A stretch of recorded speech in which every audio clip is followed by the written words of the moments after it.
loose and fly. No one could save me but you. It's strange what this I make foolish people do. I never dreamed that I met somebody like you. I never dreamed that I'd lose somebody like you.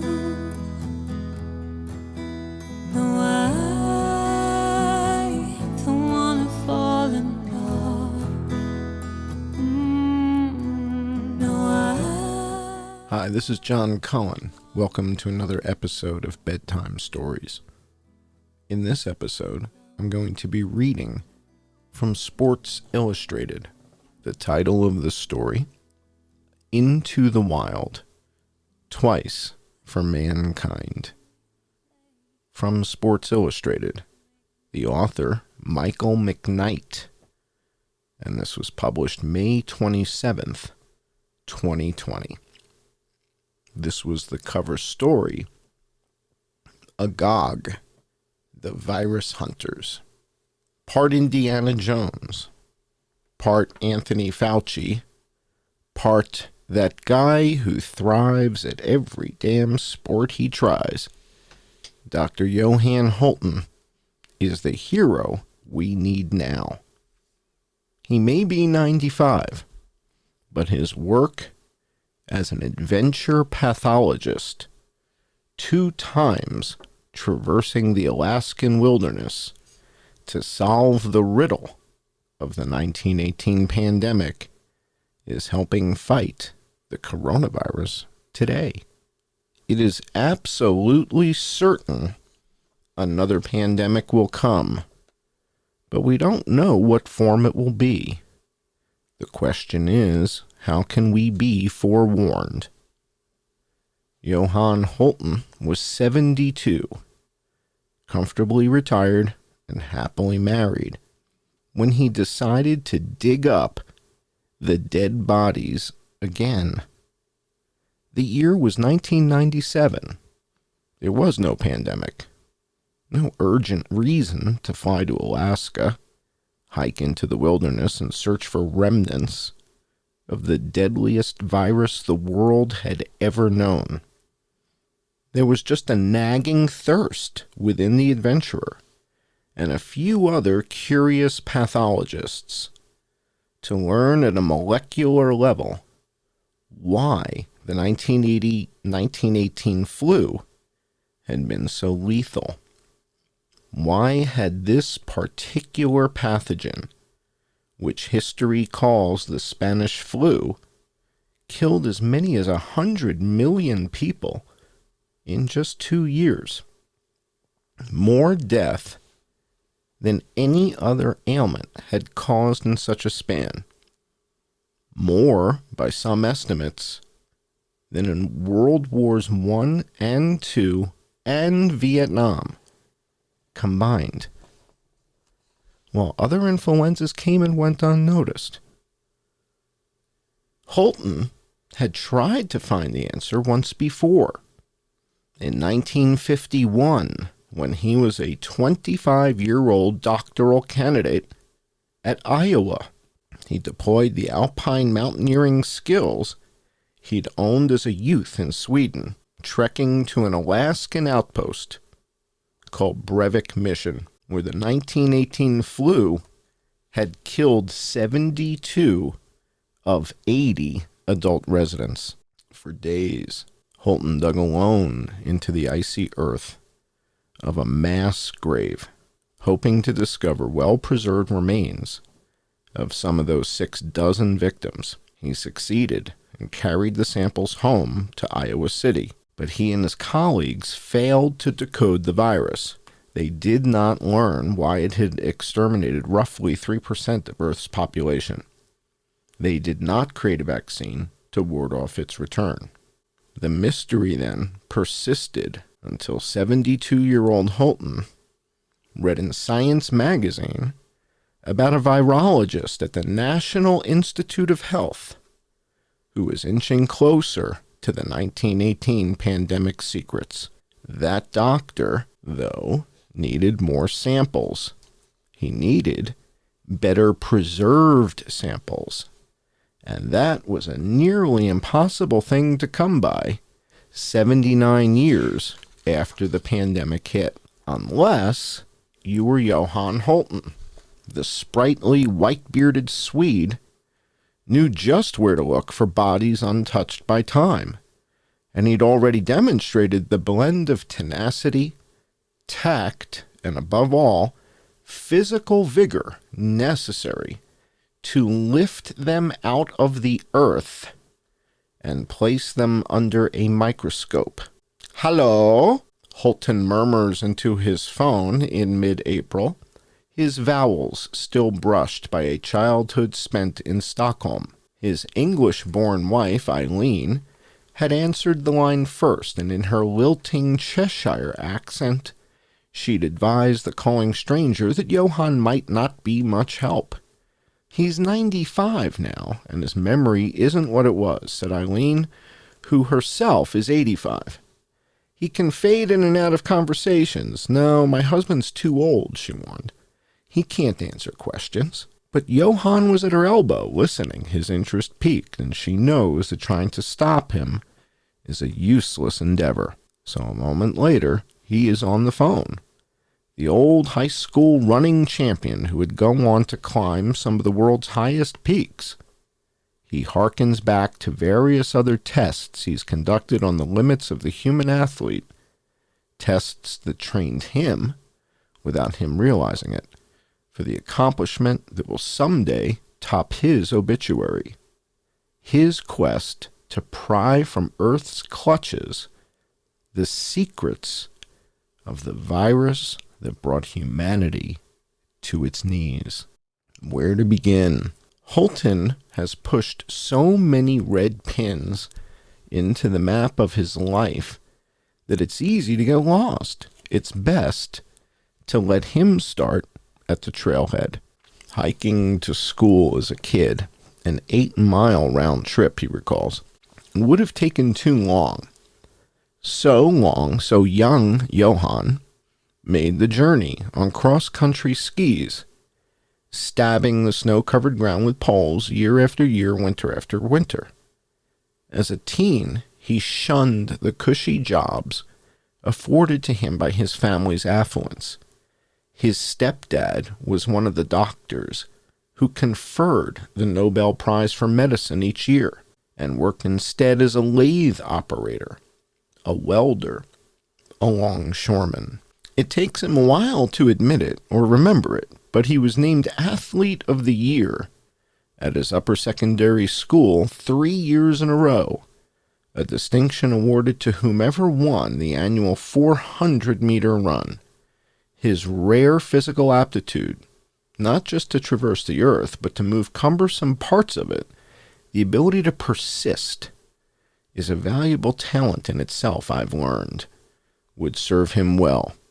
Mankind, too. The Second World War raged during Holton's teens. The countries around us were occupied by the Germans, so I grew up confined to Sweden, he says. When the first opportunity came, when he was around 20, I took off and walked, not for a jaunt across liberated Europe either. I set my sights on the pyramids outside Giza, he deadpans, as if trekking from Stockholm to North Africa was no big deal. The voyage across land and sea, after convincing a ship's captain to let him earn his way across the Mediterranean by working in the engine room, took 16 days. He brought along next to nothing outside of the physical tools he'd been owning since birth. In 1949, when Holton paused his education at 500-year-old Uppsala University to pursue one at Iowa's medical school, he was prepared. Stockholm's winters rank up there with Iowa cities in terms of cold. But Iowans had never seen someone cross-country skiing to class, he laughs. The 23-year-old and his new bride, Gunvor, arrived at Ellis Island after 10 days at sea and promptly set out to visit each of the 48 states.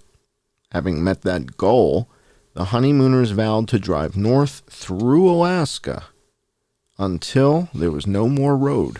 This was 10 years before that territory became a state.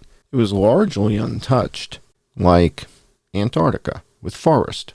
The voyagers stopped one night in the pioneer town of Fairbanks, where a German paleontologist from the University of Alaska, Otto Geist, invited these strangers to accompany him on a fossil digging mission throughout the territory. Johann and Gunvor, a radiation biologist, couldn't have said yes faster. What Holton didn't know, it was perfect training for the world-changing mission ahead of him. Cut to a scene 1 year later in a lab on the Iowa campus. Holton overhears a visiting physician remark that even though the 1918 flu infected 1/3 of the world's population, no one knows the first thing about it. The only way to learn why that pandemic struck with such devastation, the doctor continues, is to exhume the frozen body of a victim who died somewhere near the Arctic Circle and was buried in the solid layer of ice and earth known as permafrost. Holton, the aspiring pathologist, knew all about the 1918 flu's effects. The virus went straight for the lungs, sending a victim's immune system into a panic that filled the respiratory system with fluid and bloody froth. The faces of the stricken turned blue with under-oxygenated blood. The dead were often found lying in the street, bleeding through the mouth and nose from suffocation. In the end, after 3 increasingly deadly waves of infection, the virus vanished, but there would be no post-mortem. The field that came to be known as virology was still in its infant stages. The dead rotted, unexamined by doctors who feared meeting the reaper themselves. The disease's genetic fingerprints were never found. Decades later, though, the remarks of that visiting doctor in Iowa could not have landed on the ears of a researcher more qualified than Holton to act on them. Even if Geist, the paleontologist Holton and his wife had explored Alaska with a year earlier, didn't know precisely where such well-preserved bodies were buried, to borrow a phrase, he could help Holton find out which villages kept death records from 1918 and which ones interred their deceased in permafrost. Within a year, the 25-year-old Holton was headed along with 2 Iowa professors to Nome, Alaska, where the older pair stayed while Holton flew back and forth across the tundra with a bush pilot who had a failing engine and an affinity for near misses with hills. Holton had pinpointed 3 possible burial locations. The first, a cemetery near Nome, Alaska, turned out to be too close to a river, which had softened the permafrost. Holton's pilot reached the second location, Wales, the westernmost village on the mainland continent, just 50 miles from Siberia, by hopscotching across various snow-swept beaches. This time the ocean had lapped too close to the permafrost, thawing the 178 flu victims within. Holton's last hope, Breivik mission, was unreachable by plane, so his pilot landed their puddle jumper 6 miles away in Teller, from which Inuits transported Holton across an ice-chunked inlet using a whaleboat made of walrus skin. In Breivik, Holton introduced himself to the head missionary and accepted an invitation to bunk down with the man's family. The village council was summoned, including 3 flu survivors, and Holton listened to their stories. When they finished, he asked in reverent tones for their help in making sure nothing like 1918 ever happened again. Holton began digging the next day, Gold miners had 33 years earlier buried Breivik's flu victims using special ice-piercing equipment. But Holton had sharp tools, too. His ingenuity and his endless capacity for work both came in handy when 3 feet down he hit permafrost, hard as a diamond. Thus began the slog. He built a driftwood fire at one end of the deepening rectangle he was digging, and hacked at the softened earth there, while a new fire warmed the rectangle's other half. Back and forth he went, as long as 18 hours a day, while villagers watched from the rim of the sinking pit. On the 4th day, Holton found a body, a girl with ribbons in her hair. Holton called for the professors in Nome to come to Breivik, where together they extracted samples from 5 frozen corpses. The dry ice they'd brought from Iowa to refrigerate the returning samples had since evaporated.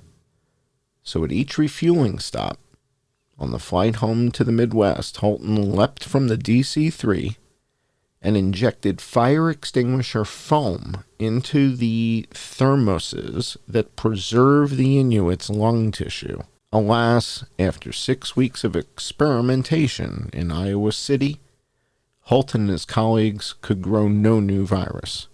For all the mission's adventure, it failed.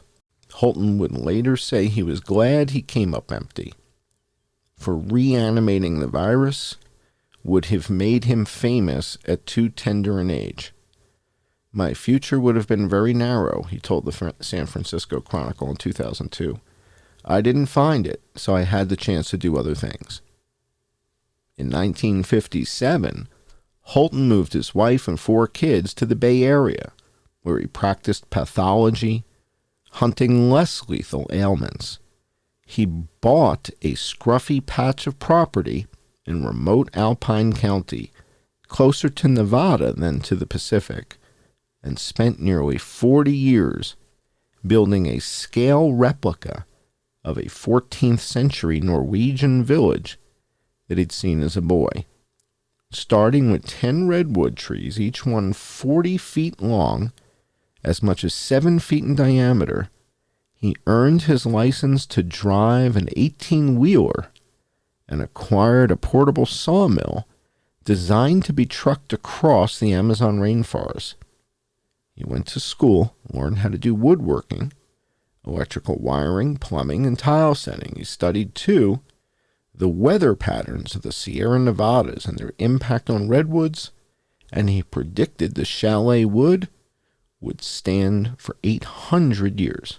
That same Holton, year, who had divorced he and Gunvor, 5 others married Eileen 5 other in climbers 1985. scaled P5844, a peak of 19,173 feet in Pakistan's craggy Karakoram Range. It was a presumed first ascent of that mountain, according to the American Alpine Journal. Holton's fellow climbers sought to rename the summit Holton's Peak, in honor of the oldest member of their group, but the 60-year-old insisted on the less egotistical Old Codger's Peak. As if still starved for challenge beyond solving a pandemic, ascending the Himalayas and building a house, Holton dabbled in automotive safety, inventing various seatbelt improvements. And then there was his fascination with an ancient maze near his childhood home. In middle age, Holton decided, he says, I was going to rebuild the oldest known labyrinth in the world. He visited those early Greek ruins in Crete, photographing and measuring them to the centimeter, then returned home and recreated the labyrinth in his vast backyard, using hundreds and hundreds of big rocks, very heavy. Added up, it can all sound like a put-on, harmless embellishments perhaps from a fading mind. So the caller accepts Eileen's invitation to look up her home, and there it is on Google Maps, a wooden castle that transports one to Scandinavia in the 1400s, and pull out a bit, and a satellite view reveals a circular labyrinth of small boulders swirling in the yard. I was up there the other day, Holton rasps, and my God, it's still there. Amazing. It's been a long time now. Still, there was that one passion that Holton could never conquer. He kept a file of every mention of the Spanish flu that had appeared in print since 1951. Every scientific journal blurb, every report on the related pandemics of 1957 and 1968, notes on the discovery of hemagglutinin and neuraminidase, the proteins that give viruses like H1N1 their name. And of course, every tiny advancement towards decloaking the killer of 1918. He held these clippings dear, like grainy photos of a fugitive he'd almost caught and longed to pursue again. He wondered privately whether he might one day resume that chase.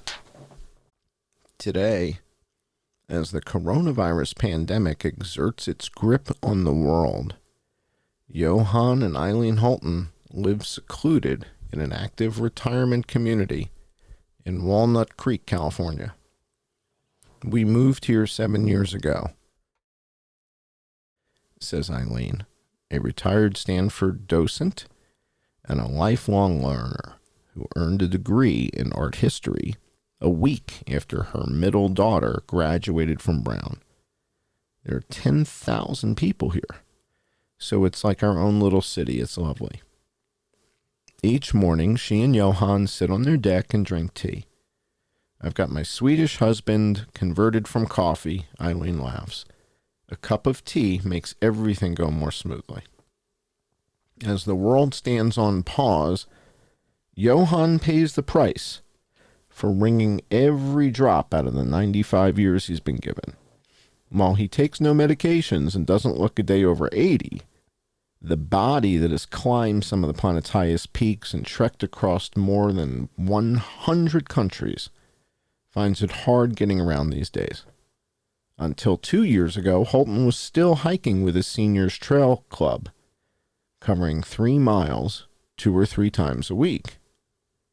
Around his 93rd birthday, that's when his body started to let him down, Eileen laments. And now the mind, it's just not clear thinking anymore. But those closest to him know what he's thinking, especially today amid the coronavirus pandemic.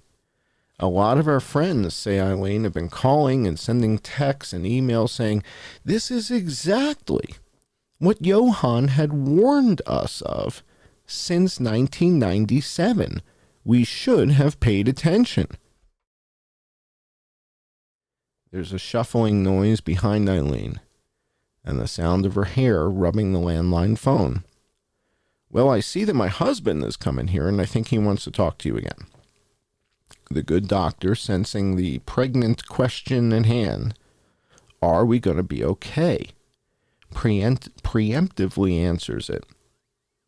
There are only 2 things that can threaten mankind in the short term. One is an influenza virus. The other is nuclear war.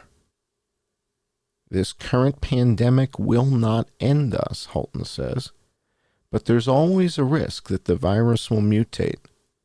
1918 is an example. That virus was rather mild, but then it mutated and became terrible. If that virus showed up today, it would wipe out the civilized world. That's not my opinion, that's fact. You have to know the virus, he continues, firmly in his groove now, showing no hint of the mental lag his wife anticipated. All living things, trees, birds, people, have one thing in common, and that is reproduction. You have to reproduce. If you die, you don't reproduce. If you look at smallpox and cholera, the Black Death in the 1500s, eventually the organism became less and less lethal because it didn't want to die with the victim.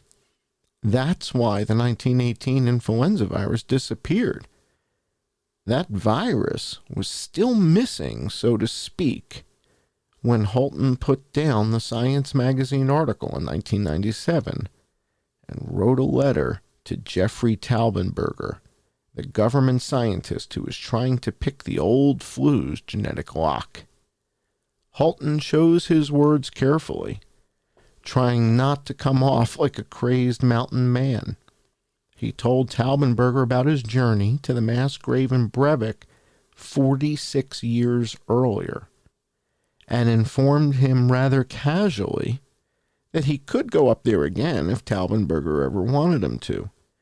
Taubenberger replied quickly, informing Holton that a separate, generously funded expedition had been in the works for years. They were scheduled to exhume bodies in Norway sometime in 1998. When could you go? Taubenberger asked. I'm free next week. Holton would have left the following day if he hadn't been busy putting the finishing touches on his redwood cabin. This 1997 sequel to Johann Holton's 1951 trip needed to be faster, simpler. He had no rib openers, for example, so he packed Eileen's pruning shears. That August was a month for pioneers. Steve Jobs and his cell phone adorned the cover of Time magazine. 17-year-old Venus Williams became the first unseeded player in the Open era to reach the U.S. Open women's final. Near the Bering Strait, meanwhile, a 72-year-old record-setting mountaineer, forensic pathologist, and virus hunter was engaged in a solo journey that married Jobs' intellect and Williams' fortitude, sailing again across an icy inlet towards a vault of frozen secrets. This time around, when Holton shook hands with the village matriarch in Brevik, having dismissed the Norwegian expedition Taubenberger mentioned, which would have required waiting a year, he resembled a more rugged version of Sigmund Freud. She had ancestors who were claimed by the flu of 1918, she told Holton, and she presented him to the village council.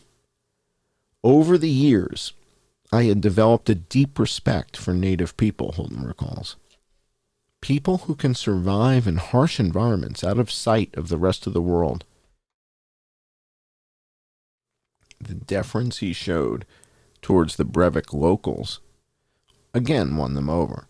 They picked up that I was not a dangerous person and I had not come to steal from them.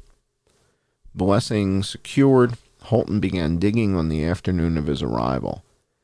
This time he was helped by 4 villagers, each of whom he paid $200 to $300 out of his pocket. Holton financed the $3,200 expedition himself to avoid the delays and red tape of seeking funding. Every time he and his indigenous assistants encountered an unyielding vein of permafrost or a crack in one of their shovels, Holton summoned the same resourcefulness he'd employed to reach Giza as a teenager. When darkness fell on the frozen tableau of ice and dirt, when Holton wondered whether he'd taken on more than his septuagenarian body could handle, he thought back to those 10 redwood logs and the intimidating task of making a house out of them. When fatigue and sub-zero temperatures sunk their teeth into him, he recalled the tenuous hours he'd clung to life after losing track of his climbing party during one hike along the Tibetan Plateau in 1982. After each day's work in Brevik was complete, Holton faxed Taubenberger a 1-sentence update. According to Flu, Gina Colada's definitive book on the 1918 pandemic, sleeping on mattress in the schoolhouse he picked up one night, a local man sold me salmon for $2, so I have no hunger. Got permission, opened grave, found Lucy. Lucy was the name he'd given to the woman he discovered on his fourth day of digging, 7 feet beneath the snow. Eileen Shears pried open Lucy's sternum to reveal 2 pristine lungs. But Holton still had work to do after he lifted Lucy's lungs from her grave. Back when Holton first arrived at Brevik in 1951, the burial site had been marked by 2 wooden crosses, 7 and 11 feet in height. The elements had done away with them in the intervening years. So after Holton and his helpers carefully refilled their hole, he pulled an all-nighter at a local woodshop reconstructing the 2 crosses and planting them where they once stood. Over the next 9 years, Taubenberger and his virologist colleague, Anne Reed, would use Lucy's lungs to help sequence the 1918 virus. Now, a senior investigator for the National Institute of Health's Viral Pathogenesis and Evolution Arm, and a longtime colleague of Anthony Fauci, Taubenberger is currently on the front line of the coronavirus fight and did not respond to an interview request for this story. Holton's Arctic adventures didn't provide a cure for the pathogen that Taubenberger and rest of the medical world are currently battling, but Taubenberger's writings over the years make clear that Holton and Lucy contributed heavily to our understanding of COVID-19's predecessor. Lucy provided more raw material than any other sample of the 1918 flu, and the years Taubenberger spent tinkering with its molecules and mutations gave doctors important information about how to prevent and control future pandemics. In February, when the coronavirus was still just ramping up in the U.S., Taubenberger and 2 colleagues noted alarming similarities between the 2 afflictions. Both attack the lungs, both can spread in secret without carriers showing symptoms, and both have an off-the-charts fatality rate. We should remember the 1918 pandemic as we deal with COVID-19, Taubenberger and his team cautioned. Holton concurs, of course, but when he pauses to consider the full sweep of his action-packed existence, including his role in preparing mankind for war against this new, invisible enemy, he says humbly, I was privileged to have an opportunity to do a lot. Asked what he's most proud of, though, he replies without delay. The ski ascent of the highest skiable mountain in the world. He's referring to the Musta Ata in the Chinese Himalayan plateau, all 24,636 feet of which he scaled in 1982 on skis. It was the coldest I've ever been, he said, of the night he forced his way through chest-high snow and 0 visibility before stumbling exhausted and half-frozen into camp at 2 a.m. I was the oldest person to do that. I kept the age record for 16 years. Today, mankind has a more challenging obstacle to surmount, Holton says. Somewhere out there lurks a contagion capable of transforming Cormac McCarthy's The Road into something resembling nonfiction. Note, do not read The Road during the current lockdown. This silent killer might remain hidden for all eternity, Holton says, but if it emerges, some people predict that it will be the end of us, of civilization anyway. There will be people, Homo sapiens, still alive, and they will reproduce, and the population will be replaced, but it will be another culture, another humanity. If that's the case, and if, say, this magazine's story were to be found someday, charred, amid the ruins, post-apocalyptic Earth dwellers should head for Bear Valley in the most Alaskan section of Northern California. Not only will they find a particularly sturdy shelter there, but in the meadow next to it, adjacent to a stone maze that dates to the late 20th century, they'll find what Holton calls the mother of all wheat, a grain whose origins go back at least 10 millennia. He found the primeval plant on a hike in southeast Turkey. 18 years before the coronavirus pandemic struck, brought its seeds home and planted them near his hand-built cabin. He hopes to bake bread with their harvest one day soon, or maybe his daughters can. For now, he and Eileen will have tea and fruit on the veranda each morning. They'll walk their 7-year-old Havanese, Archie, and have a small dinner. I'm 10 years younger, so he refers to me as the young chicken who takes care of him, Eileen says, laughing. A pause follows the creak of a door. I'm in a different room now. I'm able to talk to you freely. God bless him, she says, of the athlete adventurer who will leave his fully lived life with its juices trickling from his chin. The doctor who for nearly 50 years committed to saving us all. He still has a wonderful sense of humor. It's the end of the road for him, but he still laughs. He wakes up every morning and says, I'm here again. And he goes to bed at night and says, wasn't this a wonderful day? This is Bedtime Stories. I'm John Cullen. Thanks for joining.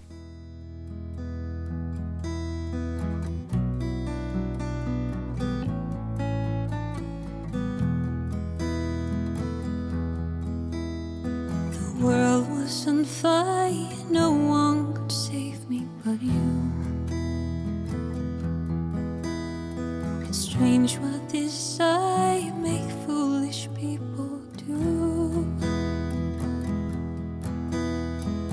I never dreamed that I met somebody like you. I never dreamed that I lose somebody like you. No, I don't wanna fall in love. No, I don't wanna fall in love without you.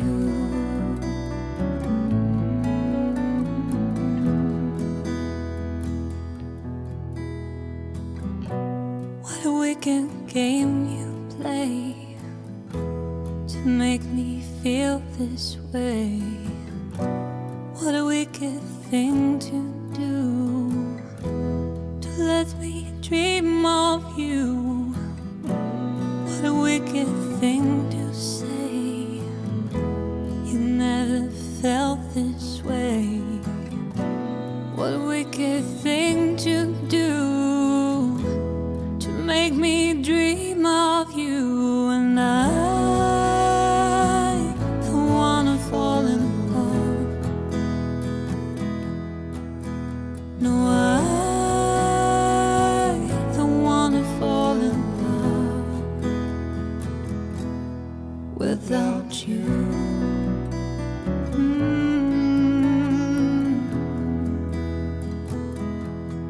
Without you.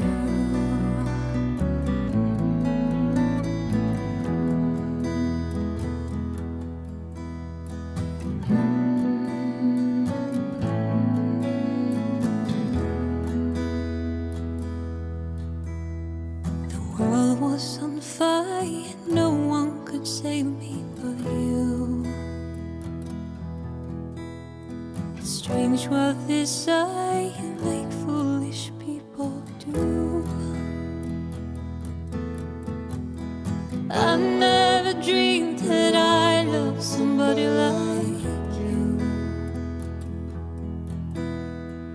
I never dreamed that I loved somebody like you. No, I don't wanna fall in love.